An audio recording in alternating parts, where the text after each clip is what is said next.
For the first time in history, people and machinery are working together, realizing a dream. A uniting force that knows no geographical boundaries without regard to race, creed, or color. A new era where communication truly brings people together. This is the dawn of the net. Want to know how it works? Click here to begin your journey into the net. Now, exactly what happened when you clicked on that link? You started a flow of information. This information travels down into your own personal mailroom, where Mr. IP packages it, labels it, and sends it on its way. Each packet is limited in its size. The mailroom must decide how to divide the information and how to package it. Now, the package needs a label containing important information, such as sender's address, receiver's address, and the type of packet it is.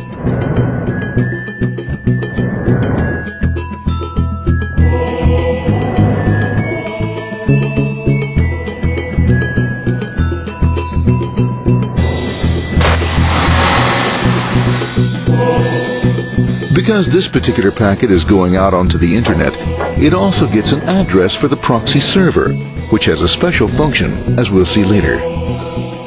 The packet is now launched onto your local area network, or LAN. This network is used to connect all the local computers, routers, printers, etc. for information exchange within the physical walls of the building. The LAN is a pretty uncontrolled place, and unfortunately, accidents can happen.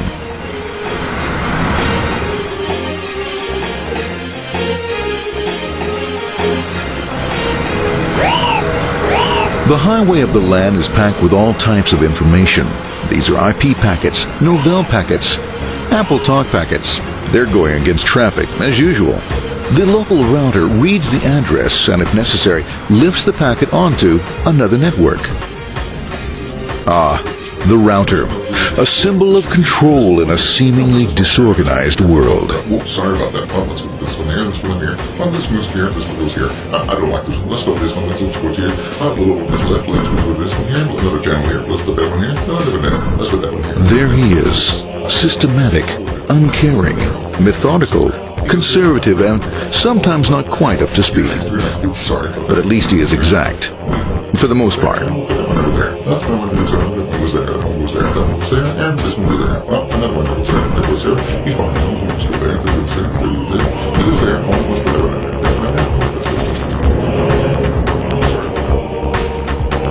there. As the packets leave the router, they make their way into the corporate intranet and head for the router switch. A bit more efficient than the router switch plays fast and loose with IP packets, deftly routing them along their way. A digital pinball wizard, if you will. Here we go. Here comes another one. And it's another. Watch this, Mom. Here goes. Whoop, around the back. Hey, in there. Over the left, over the right, over the left, over the right. You got it. Here it comes. Right on. He shoots. He scores. It's going. Hey, wait. Hey, watch out. Here comes another one. Oh, here we go. And it's gone.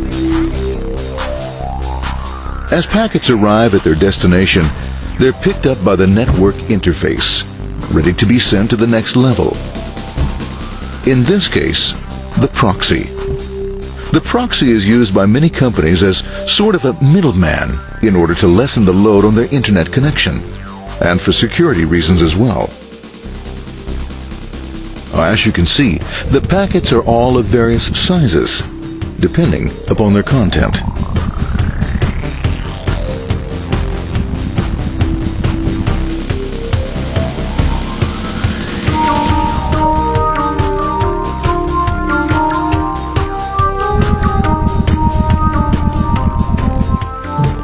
The proxy opens the packet and looks for the web address, or URL. Depending upon whether the address is acceptable, the packet is sent on to the internet.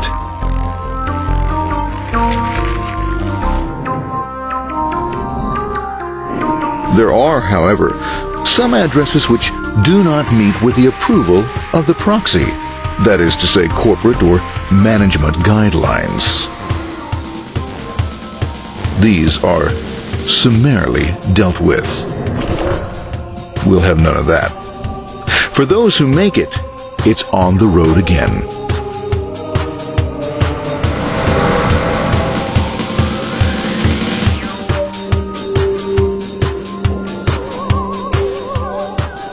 Next up, the firewall.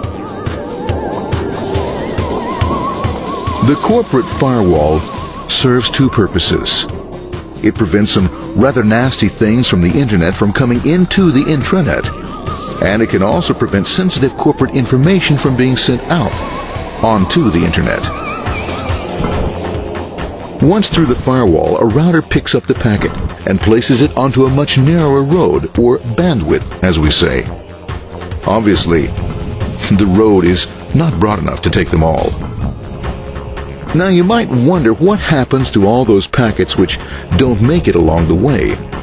Well, when Mr. IP doesn't receive an acknowledgement that a packet has been received in due time, he simply sends a replacement packet. We are now ready to enter the world of the Internet.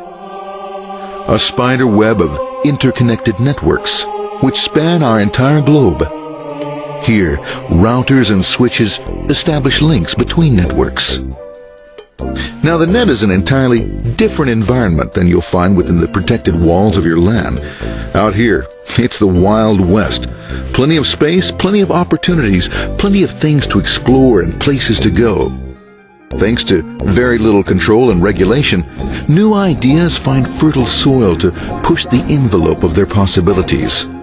But because of this freedom, certain dangers also lurk. You'll never know when you'll meet the dreaded ping of death. A special version of a normal request ping, which some idiot thought up to mess up unsuspecting hosts. The paths our packets take may be via satellite, telephone lines, wireless, or even transoceanic cable. They don't always take the fastest or shortest routes possible, but they will get there. Eventually. Maybe that's why it's sometimes called the worldwide wait. But when everything is working smoothly, you can circumvent the globe 5 times over at the drop of a hat. Literally. And all for the cost of a local call or less. Near the end of our destination, we'll find another firewall. Depending upon your perspective as a data packet, the firewall could be a bastion of security or a dreaded adversary. It all depends on which side you're on and what your intentions are. The firewall is designed to let in only those packets that meet its criteria.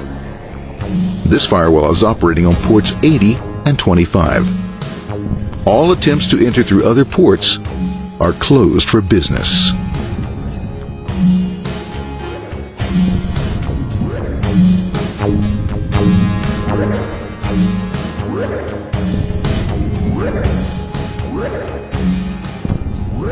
Port 25 is used for mail packets, while Port 80 is the entrance for packets from the Internet to the web server. Inside the firewall, packets are screened more thoroughly.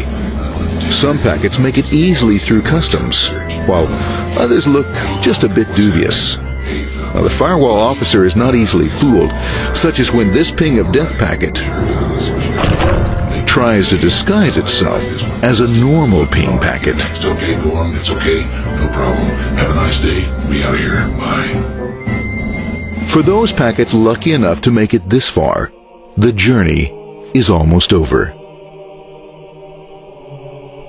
It's just a lineup on the interface to be taken up into the web server. Nowadays, a web server can run on many things, from a mainframe to a webcam to the computer on your desk, or why not your refrigerator?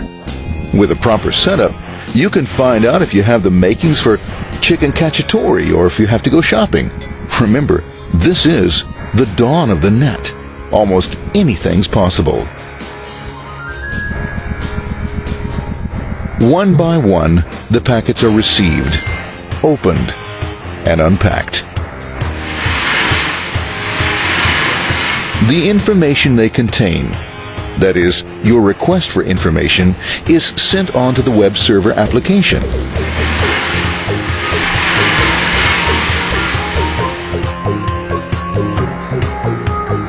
The packet itself is recycled, ready to be used again, and filled with your requested information.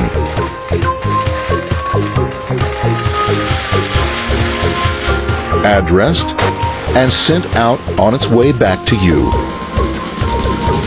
Back past the firewall, routers, and on through to the internet.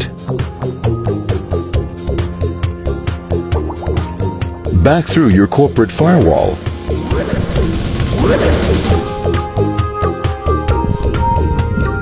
And onto your interface. Ready to supply your web browser with the information you requested. That is, this film.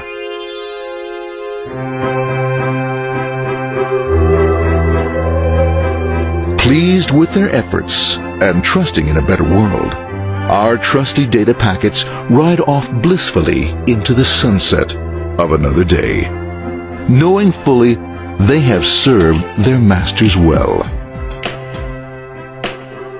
Now, isn't that a happy ending?